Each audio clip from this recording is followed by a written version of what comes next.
Rachelle Cloud. I am a licensed clinical social worker and emotional wellness coach. And today I'm going to be talking with you about one way to eliminate that insecure feeling that you get that you know is illogical, but that you feel anyway, and you can't seem to get rid of it, especially when you're around people that you think are better than you or that have got things put together more or that are farther ahead. Um, and I want to talk about this because and I'm excited about this topic.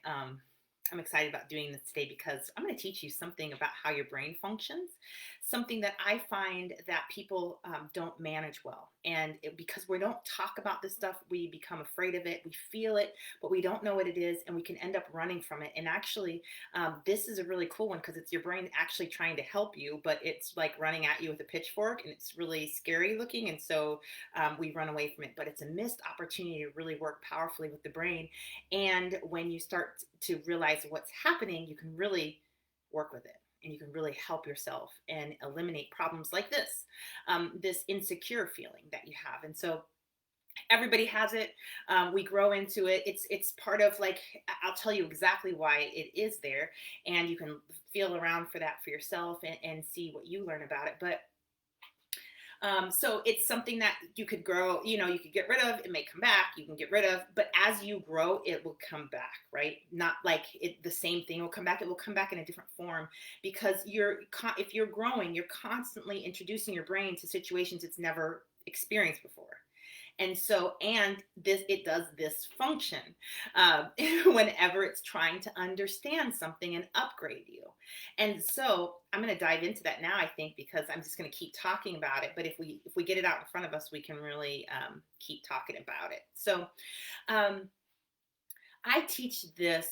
This is going on all the time. And I teach this in the fourth week of my program. And so there's a lot, by the week 4, people are pretty solid in their skills. We have worked through a lot of symptoms, and they're kind of got a little bit of attitude with their inner world. They're feeling a little spicy, and capable. And so it's like, even though they've been doing this same work, this is when I will teach them this specific thing. And then we'll go and we'll use this function that the brain does to do so much healing. And so I want to show you what that is now, and so that you can start this work and see what happens, and heal yourself and feel better and really take charge of your inner workings. And so here we go. Let's see. I had so many scenarios that came up that I'm going to see if they will form a single file on, because I'm all excited on the inside. Okay, so what happens is whenever you are having any experience in the world, but I'm going to narrow it down to a couple that you will be able to reference really quickly. But your brain does this. And let's say you're looking in the mirror. People are never really seeing what's in the mirror no, you're never seeing what's in the mirror. But what you're seeing in the mirror is you're making a lot of associations. Your brain is firing. You're having a lot of flashbacks. You're seeing what's good, what's not good. You're seeing your inner world when you look at the mirror. You're seeing your inner world when you look at anything, really. But when you look at the mirror, and a lot of times I help people with body dysmorphia resolve this using this function. And so, and because it's you can look in the mirror and never see your actual self. You just see what people have said. You see how you feel. You're having an experience with an image that is setting off your inner world. So if you walk away from looking at the mirror feeling terrible, it's because you've had thoughts and feelings and memories happen that you didn't know you had. Okay, or that you didn't know that you had, but that are coming out, and they feel like you. It's so close to who you are. It's like right there, and it feels like you, but it's not. Their thoughts, feelings, memories, all of that's happening. Your brain is firing at such a fast pace that many people, especially if you don't have this practice, you can't slow down and see what's really you and what's really your subconscious mind and your survival system and your thinking center doing all the things that it's doing. Okay, that's one scenario. I'm going to break this out here a little bit. the brain does the same thing. If we start to get around people we feel are better than us, our brain will start to show us the differences, the gaps, what isn't, what is. It will start comparing us to them. And we will actually not even be able to see the other person. We will just feel a way around them. And if it's a bad, negative way about ourselves, right, we're feeling feelings of shame, we're feeling embarrassment, we want to hide, we feel vulnerable, uncomfortable, insecure, not good enough, found out, discovered, lacking, seen as lacking, discovered, right? And that can be so overwhelming to your physical situation that you really can't even participate accurately while you're being around them. And a lot of times when that happens, we learn that it's so painful, we just want to start avoiding that person. And that's one of the ways our world gets smaller, is that we become overwhelmed by that. And I'm going to tell you what that is here in a second, but I got one more example. The other example is if you're holding an affirmation in your mind, you're seeing it, you've posted it on your mirror. When you start to see that, your brain starts to actually reference everything that it's got for that, or everything that it doesn't have. Okay. And so all this stuff starts to come out, and you don't even see the affirmation anymore. You see this thing that's coming out of your subconscious in your survival center, and you see all these thoughts and feelings and emotions. And you actually stop seeing that thing, that affirmation. You actually start feeling all the stuff that's coming out of your subconscious, out of your survival system, out of your thinking center. You're starting to feel all this stuff that's happening. And what I teach is that these things start flushing out stuff from your subconscious, your conscious. It starts flushing things out of you, out of your body. It starts flushing. And so it's like stuff used to be nicely packed up in a way, and all of a sudden you come into contact with something, and your brain starts flushing, and your body starts flushing. And this happens all the time. And we don't like this if we don't know how to deal with it, and we can really start avoiding the things that we know are going to flush out painful things, that the flushing is going to be emotionally intolerable for us. And so, but that's what the brain does. It this is what happens. Let me see. I have an exercise for us today to show you how this works. Okay, I think I'm going to have to do that because I feel like I'm reaching, but I want you to have an experience with this so that we have something to talk about. If you have any questions, or if you're picking up what I'm putting down, go ahead and put that there in the comments. Put your question or whatnot. Okay, so this is what I want you to do. I want you to grab a piece of paper. I didn't say that ahead of time. My bad. So I'm going to stall while you get a piece of paper. This is an important skill. To be able to take notes for your subconscious mind, to be your subconscious mind's secretary, is huge. And if you think about a secretary, their job, like, they might think that the boss is crazy, loony toony, right? But their job is just to take the notes, right? Think what you want to think, but take the notes, and don't be judging and don't react, and just take the notes. Okay. And so that's what's important, right? That's one of the skills that's really important to build, because you're actually staying in an observational mode. And that's a mode of inner healing. And you're staying present, and you got one foot in the situation, and you got one foot out, right? And so you're not being sucked into this nonsense the boss is saying. But you're hearing it. You're hearing it enough to pick it up and put it down. Right? And so, but this is really important, because a lot of times we start hearing stuff from the subconscious, or from our inner world, and we start like, no, that's bad. We start interacting with it. Don't interact with it at this point. It's not the thing to do right now. We start feeling with it. We start, the feeling, I'm going to teach you how to work with that. We get distracted, or it leads us off like, yeah, you're right, I am terrible. No, that's not what we're doing. Your job is just to say, I'm terrible. Okay, you said no, well, I'm fat and she's skinny. She's smarter than me. She has a higher degree.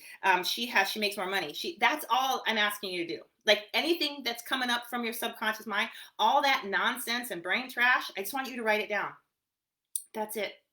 And this is actually a way for you to see and look at your subconscious codes, programmings, what codes make up this whole program. And once you can see that, you're actually letting your inner healer look at it and work on it, and she will start fixing things. We're going to have to help her. I'm going to show you how to do that. Okay, so you've got your pen, you've got your paper, you're about to be in observation mode. Okay, I want you to be your subconscious mind's secretary, and I want you to take notes. Okay, I am going to hold something here, and I want you to interact with it. Okay, just look at it. You don't have to do anything more than look at it, and your brain will go off and running. And I want you to see what it goes to. Okay, I'm going to show you what it is, and then I want you to clear it from your mind. Stay with me here. Okay, so you've got this affirmation, right? This is a positive thing. You are amazing, okay? Now, if all of a sudden your brain says, I know, right? Because look what I did here, and look what I did there. Okay, that means that down the file, your brain has just pulled up the You're Amazing file, and it's showing you everything that's got it attached to it, okay?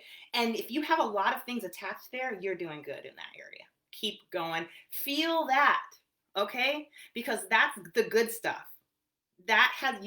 Your subconscious programming there. It's good, it's thick, it's juicy.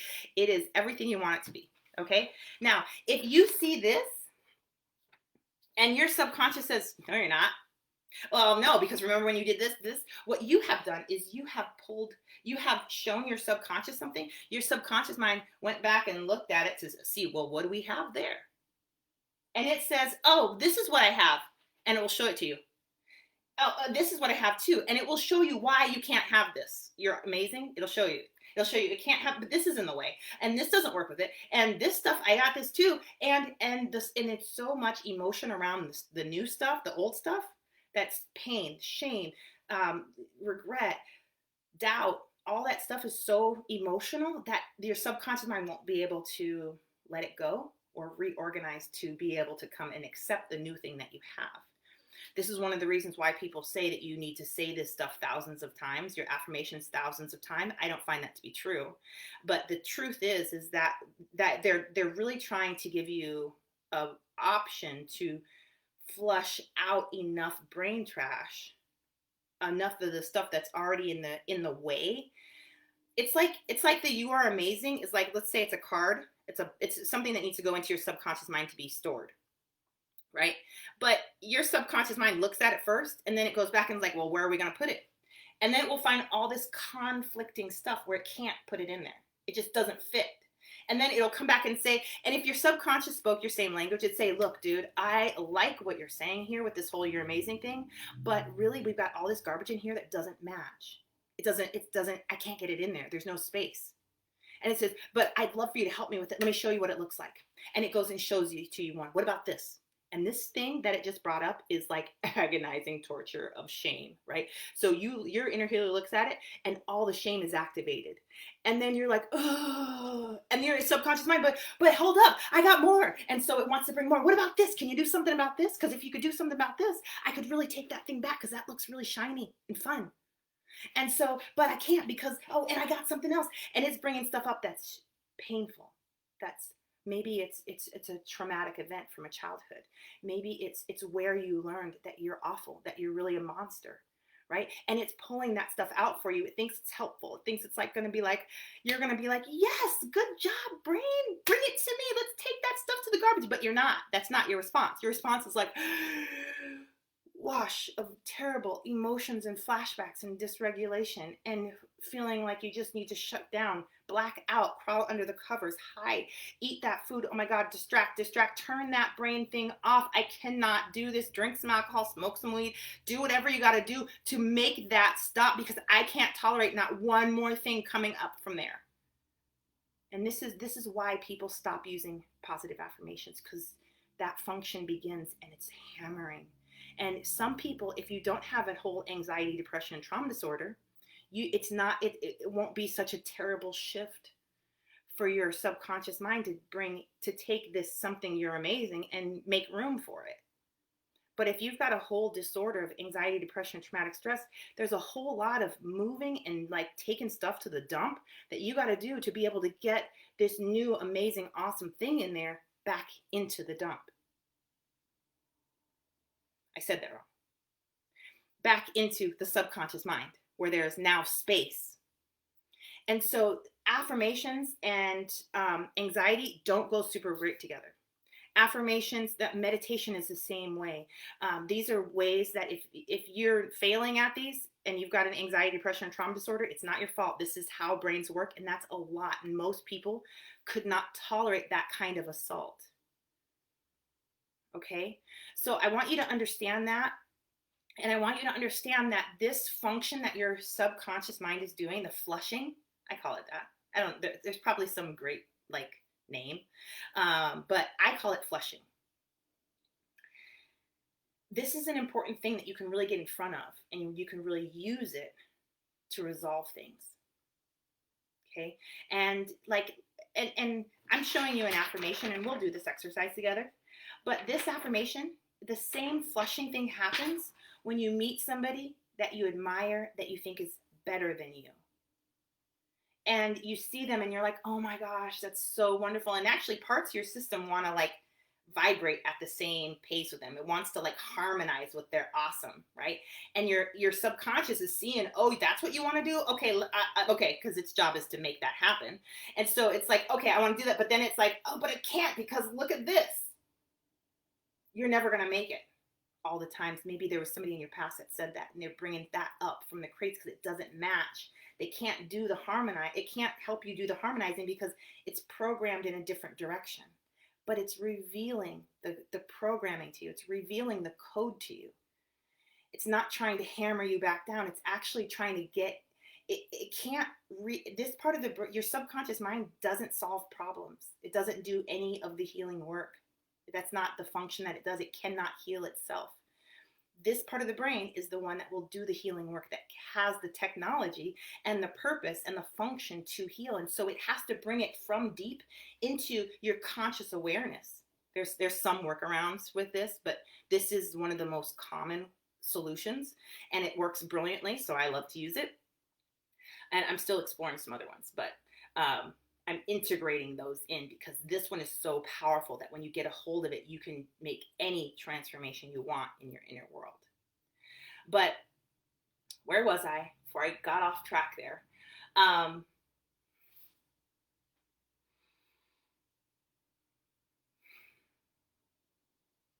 Okay, so once it gets it into the inner world, the thing is, can you hold it there long enough before your survival system comes and say, oh my gosh, that's too much shame, pain, whatever, stop. And it puts the whole kibosh on the situation and makes the whole thing stop. And so it will take this problem out of your conscious awareness where it could create change. But it stopped it because the pain was too intense. And so survival is more important than change. Right? And so your inner healer had to stop doing her work because what she was working on was taken from her. Does that make sense? So what we want to do is we want your subconscious mind to bring this stuff up, and I'm going to talk about how you can do this because this is an important process that you need to have matched to you. And so I'm going to give you some hints and clues so you can start matching that. But what happens is we want to get this out here, and we should expect an emotional response because your subconscious doesn't like things that are not emotionally blingy. Okay. So, and the job here is to, and your survival system is alerted by things that are blingy. It's afraid. It's any emotional bling is like your survival system. Like, are we going to survive? Or are we not going to survive? What's all that bling? Your subconscious mind is like, right? And so as it comes up, you got to expect some emotion with it, right? So you get it up here, and this is when you want to start using your intervention. You want to start using your intervention right here, and as it's starting to come forward. This is when you're if you're using emotional freedom techniques, and I encourage you to do that because it's the easiest, you're going to start tapping right away because that thing's coming out and it's going to be big. And you want to start getting it smaller in intensity, emotional intensity, because once it comes to the front, it's going to sit there, and then emotional intensity is going to be whatever size it is. But we want to keep it easy. We want to keep it small, under a 3. We don't want it up to like on a scale of 0 to 10 pain scale. We don't want it at a 10. We don't want it at a 3,500. We want it at a 3. So there's lots of tricks right in there that that you can do. Um, but we want it to come out as a 3. And we want to start tapping there. You're using your tapping, your emotional freedom techniques. You can use EMDR, you can use energy medicine techniques, you can use mind what's it brain spotting, you can use yoga poses, you can do breathing exercises, whatever you got in your toolbox. I'm not familiar with all of them. The ones I use are the emotional freedom techniques, thought field therapy, EMDR, and energy medicine. Those ones I know will rock this out. I don't know about the other ones, but you can give them a try, because most mind body interventions are going to help your survival system be able to tolerate allowing your inner healer to work on stuff and be aware of stuff that's painful, and to be able to start working it through. And it will take that pain and throw it right out. And it'll take the emotional bling on there, take it out. It's called desensitizing. And so what happens is that you just have a thought in your awareness. It doesn't have the bling. It's just a thought. And once it's at this phase, your inner healer can do all the things with it. Nobody cares. Your subconscious mind, you could even be like, hey, put this back in there. And the subconscious mind, like, I don't want that. It doesn't have any bling on it. Hello, you know? And your survival system is like, whatever. It has no bling. We're not paying attention to it. So the whole job here is just take the bling off, because once that's done, you're pretty much done with it. Your inner healer takes it from there, and she's been looking for that thing for a really long time. And so now that it's all in her hands, she's like, look at me, look at this. And she writes the codes. She makes the solutions. And once she's done with that process, your survival system has to listen to her and take it on, because she has that authority. Just like it has the authority for survival code writing, she has this. It has this. So it's. It has the authority. Your survival system has the authority for survival reactions. When it's time to react, nobody else's opinion matters. When it's time to write the survival codes, that's your inner healer's authority place. And everyone listens to her, your subconscious mind, your survival system. But it takes a while for her to get to a place where she can really write that code, because she's got to understand what this thing is. But she's good at that. What she's not good at is bringing stuff up from the subconscious and holding it in her attention long enough for her to do her work, because of that emotional bling, right? And so your job there is just keep tapping, tapping, tapping, tapping, tapping, tapping. Tap. Or use your EMDR, use your whatever you got to do. But okay, I think that I have okay, so the thing then is, now, when you're using this flushing technique, as you build skill, you'll be able to say, okay, all right, subconscious, let's go. Let me hold, we're looking at this affirmation right here. You're amazing. Okay, and what do you got? Tell it to me. And you'll be able to listen to every single thing, and you'll be able to write a whole list down. That's what I do. I'm like, oh yeah, tell me more. Yes. Oh yeah, I'm the worst in the world. I'm a terrible mother. Okay, yeah, what else you got? Okay, and I'm just writing it down. Okay. And then I'll tell you what to do with your list. Now, some of you, especially in the beginning, are going to be so new. You're not going to have enough skill set for this.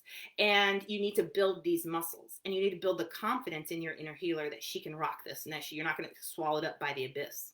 Okay. And so some of you are going to want to only allow one item to come through at a time. And if that even horrifies you, then I really start at the beginning with the first training series, the training video that I did about the first skill to build. That means that it's not time for you to do this, and respect that. Respect that it's not time for you to be talking to your subconscious mind about all the crap in there, the scrap. Anyway, don't do it. But because you need to listen to yourself. This one's all about listening to yourself. Yourself knows how to solve and heal every single problem. And so if the idea of letting your subconscious mind come through is terrible, don't do it. This is when I'm doing the body dysmorphia stuff, and like that is so much more common than any of us. I mean, and also just flashbacks or negative self-image that can be triggered by a mirror. That's really what we're doing. And sometimes I tell people the assignment, and they're already like, and I'm like, okay, that tells me that there will be no mirror looking. And right there, we've already got enough whatever's coming up to work on. And so I'm just gonna have them imagine looking in the mirror and how horrible that would be. And we're gonna start the interventioning, and we're gonna start tapping through that. And pretty soon that will clear. And the next thing I'll say, what do you think about looking in the mirror now? And they'll say, I think I could, but I'm only going to look at myself from the forehead up. And I'm like, oh, great idea. So then that's their assignment. And then where they're going to take notes, or they're just going to stand there and tap, because it's really not time to.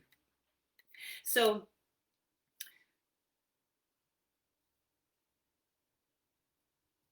okay, so you're hearing three options. One, if you've been at this a long time and you're feeling confident that you can take all the notes for your subconscious and like, yeah, let's do this, pour it out on me. Do that.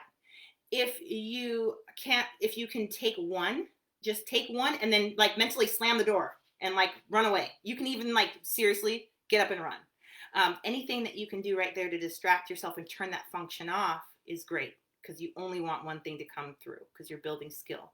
And every skill you build matters. Every time you do, it's like working out. You don't want to go in there and lift past what you can work out, because you're never going to want to work out again. Plus, you'll hurt yourself. But if you go in there and do a light workout, you'll get a lot accomplished, and you'll build your skill for the next time. And pretty soon, you'll be right in there without injury, without harming yourself. And so take just the one and close that door. Now, you also might just think about, oh, let me try to think about that person that makes me feel insecure. Oh, that's enough. And it's already like you can feel the emotion coming at you. And that is also something to take a note with. You're going to take a note. I feel tense. I feel scared. My stomach drops out. I feel dread. I feel resistance. I feel like slinking away. I want to hide. I don't want her to see me. She's going to say this. She's going to say that, right? All of that stuff will start coming out, and it will come out from a distance as opposed to quite so much like intensity of being live and in person. That's a lot of what exposure therapy is about. And exposure therapy, I think personally, I'm just going to tell you my opinion, is torture, and I wouldn't wish that on my worst enemy. But the concept is good if it's paired with an intervention that helps the survival system and helps desensitize the situation. So if you're going to go into, I'm opening up a whole Pandora's box. Staying focused. We're doing one thing. Okay. So now, as you're taking notes, I want you to take, some of you have different sensory styles. Some of you are visual. And your subconscious will speak to you in images. And so you can maybe even draw the picture of it. It doesn't matter. However your subconscious mind speaks to you, that's great. Use it. I love it when people give me images. Dreams are about that a lot of times. Some of you will have a feeling in your body. It'll be more kinesthetic. It'll be a feeling reaction. Take note of that. That's your body's communicating with you. And your subconscious mind will use that route as well. Some of you will hear words. You won't see images or feel things, but you will hear words. Write those down. That's what you're looking for. Let's see. Some people will smell things. Write it down. I'm not one of those. I don't have that experience a lot. I think that's pretty cool. If that's what happens, get it, because it's a flashback. And you're grow with it. Write that down. Some of you will have sensations. I think we talked about that. Feelings, those sorts of things. Whatever happens when you are interacting with something that you desire, write it down. And you could, instead of, yes, Angelica says she sees colors. Yes. Thank you, Angelica. That's right. Some of you, when you're interacting with something, you'll see colors. Write that down. That's all important stuff. I was going to say something. I have no idea what I was going to say, but let's start the exercise. And I am going to, if it becomes overwhelming, don't even watch me. Turn this off. Start using emotional freedom techniques and call it a day. If the idea of looking at this "you are amazing" thing overwhelms you, or it's like you get resistance, this is where you're going to start using emotional freedom techniques. And I think you're done for today.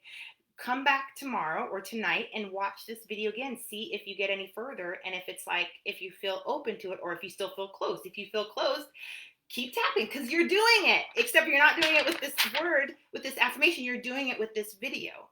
That's exactly it. And pretty soon, probably your third or fourth time through, it won't even bother you. You'll be able to finish. So take it slow, take it easy with yourself, okay? So I'm going to hold up this positive affirmation. I want you to let it run through your mind a little bit, and then I want you to see where your brain jumps off into your the file that has this information stored. We'll call it that, okay? Here you go.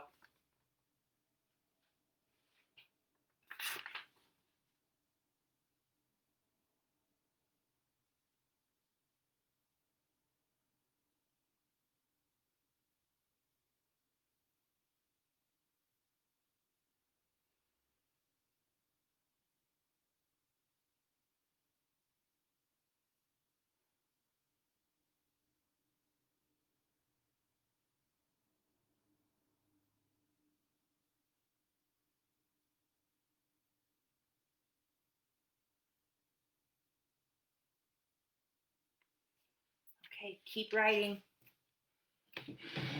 If you want to keep writing, if you're done, be done. But tune into your body, see what your body's saying about that. See what thoughts are coming into your awareness, what sounds, smells, sensations, emotions. Just notice all of that.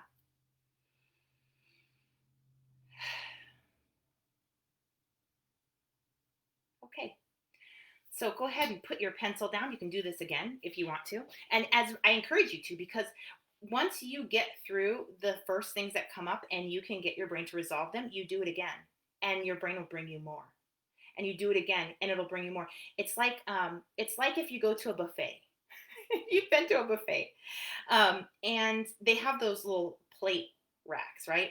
They have one of these at the casino over here.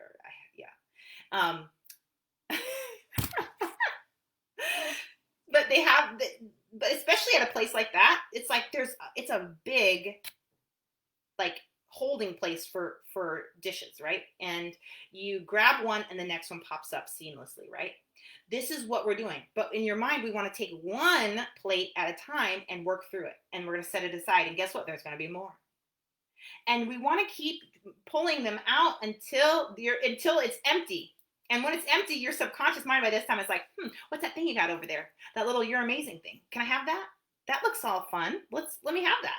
And it'll go take that in there and it'll absorb it, and that will come into your subconscious programming. And then your subconscious will start showing you all the things, because its job is to take beliefs and build references from them so that the belief is nice and strong. And so to build references, it has to show you, see, look how amazing you are. Look how amazing you are. Look how amazing you are. If the belief in there is she's better than you, it's going to be showing you that, because its job is to make sure that that's really thick and strong. And so you see how much better she is than you. See how she's just better than you.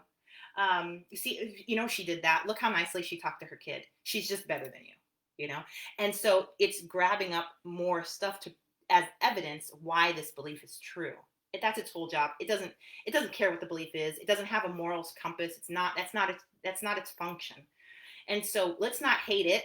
Let's just use it how we want to use it for our highest good, and so that we can really have some wonderful things stored in there. Okay? And that means we're going to take away the programming, and we're going to, by flushing it out and moving it through. Now, on your list, you may have one thing on there, you may have nothing on your list, and you can even just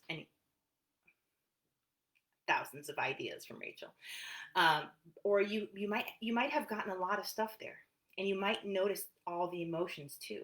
Now the task is, if I was your coach, what I would tell you to do is I would tell you to start tapping on each one of them. Look at one and start tapping with it. You might need to do 1 or 2 rounds with it. Then look at the second one. And you don't have to do a thorough job of this. You want to get some intervention on each one of them. Sometimes You don't need to do every single one, and it just resolves itself. That's awesome. I don't plan for that, but I celebrate that. I love that. And it happens more often than it happens more frequently that you do a little bit of work and it resolves the whole thing. Then it doesn't happen as often where you have to do every single one. But I'm always prepared to, like, you want every single one, brain? Let's rock. Let's do every single one. And so that's really what you want to do. And then do it again. Come back to this video, watch it again, because you're going to take in more of what I said. It's going to fall into pieces better. And then watch the exercise and let it dump. Okay. And this is really a powerful way to pull that stuff out. And then what happens is that when you're around that person or friend, um, uh, again, you will feel differently about them and about being around them, because you will have rearranged and resolved so much of your own internal conflict, negative emotional baggage, the trauma associated with that, whatever was activating in there and causing you to shrink back and to hide and feel insecure. And even logically, you know that, or nobody's better than anybody else. It just felt like, oh, except me. I'm the worst, right? That goes. And so the next time you're around them, you can observe yourself and test, where am I at now? How's my subconscious feeling about this? Oh, I was fine until she said this. And then I felt like, that now you know where to work. Now you know where your next phase of work is. And then pretty soon you're going to keep at this. And the next thing you know, you're with this person and you guys are like eight spoon coon and you're buddies and you're just laughing because you're just like, wow, I don't feel that insecurity at all here. And this happens all the time. This is the stuff, like, when I'm working with my clients, this is stuff we're working on. And this is why I start every meeting with celebrations. What inner world transformations are you celebrating? Because there always is. And you start seeing it pop out around you. And they tell me things like, one of my clients said that she had social anxiety. And so she goes to functions and is totally quiet, like just quiet, standing off. And she told me she had two situations where she was like the life of the party, and not in a big way, but like in a comforting, pull people together, you know. And that was just really huge to her, because normally she's the one that feels not included. And here she was not only able to feel part of things, but also to pull in those people that were like her, that would feel on the outs of things. So a major difference. And that's what's available to us. We can create any change in our inner world, in our ability, our cognitive ability, in our relational abilities, that we want. Because this whole organ right here works for us. That brain, it's ours to do with and to program how we want it. Many of us feel like we're at the mercy of how it was programmed in childhood, or how trauma has shaped it. And yes, those things have a major impact. And the work is to take that stuff out and program your brain how you want it to be programmed, so that it's comfortable for you, so that it helps you, so that it's functional and it's customized to you. That's really where a lot of this magic lies, and where you get into things like things becoming easy and flowing, and you're reaching your dreams, and you're creating your dream life, as opposed to wishing and hoping it would happen, and hoping these panic attacks would go away, hoping this insecurity would leave, hoping, like, we can play such a bigger part in that than just hoping and being passive about it. So our brain is trying to help us with that all the time. It's just that it's a powerful system, and it has kicked our butts for a long time, and it can be really scary to work with. So, but I hope this helps you really feel like it's doable. I hope this video helps you understand that your brain is not that scary. It's actually like a really helpful, like something that's trying to work for you. It's just not that helpful yet, but it could be. Okay, so let's do that work to get there, and keep going. A lot of the stuff I'm sharing with you is a major component of what I help women to do in my program, in my 8-week small group program. And so if you're feeling like this is the work you want to do, and like you are in a place where you want to do the work, you don't want to be a passive participant in your emotional world, but you want to create function and heal and be well and do this, then I encourage you to reach out to me. You can get on my calendar by going to rachelmcleod.com/call, and we'll talk about it. And if we're the right fit for each other, I'll get you started right away. Okay, so wonderful connecting with you all. I have a request. I would love, because I'm so nosy. I think I'm curious. But I would love to know how this exercise felt to you. If you noticed changes, if you were able to use the intervention, if you were able to be the secretary of your inner world, or if you started to and you lost it, and what you're going to do to build your skill there, and all of that is such great information for you, and I would love to hear about it. So I'm going to ask you to do that in the comments section, and what you're going to get from me probably is a big heart and some high fives and some celebrations and some encouragement. Keep going, keep going. And so that's my favorite stuff. So I invite you to set me up for that, so I can set you up for that. Okay, so wonderful hanging out with you, and yeah, let me know if you have any questions, comments, anything like that. Take care.